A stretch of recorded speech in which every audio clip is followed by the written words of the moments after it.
বাঁধাকপি ঘন্ট করলাম, তেল দিয়ে দিয়েছিলাম, তার সাথে জিরে দিয়েছি, আদা জিরে বাটা, লঙ্কা, শুকনো লঙ্কা দিয়ে দিয়েছি। এবার এই যে সিদ্ধ করা বাঁধাকপিটা এবার এটা দিয়ে দেবে, এর সাথে কষাবো। একটু হলুদ গুঁড়ো দিলাম বন্ধুরা। আর যখন সিদ্ধ হতে দিয়েছিলাম না, তখন তেজপাতা, কাঁচপাতা আর কাঁচা লঙ্কা দিয়ে প্রেসার কুকারে সিদ্ধ, লবণটা দিয়ে দিলাম বন্ধুরা। এরকম করে কষিয়ে নেবো বন্ধুরা। লঙ্কা আমি কিন্তু আজকে বাটা লঙ্কা দিচ্ছি। আচ্ছা, আদা জিরে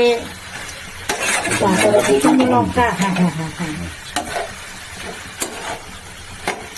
একটু ভালো করে একটু মিষ্টি দিলাম বন্ধুরা, একটু বাড়ির তৈরি গরম মশলা দিয়ে দিলাম। বাঁধাকপির ঘন্ট কিন্তু কমপ্লিট, আর কিছু দিতে হবে না। হ্যাঁ হ্যাঁ হ্যাঁ হ্যাঁ, কমপ্লিট। হ্যাঁ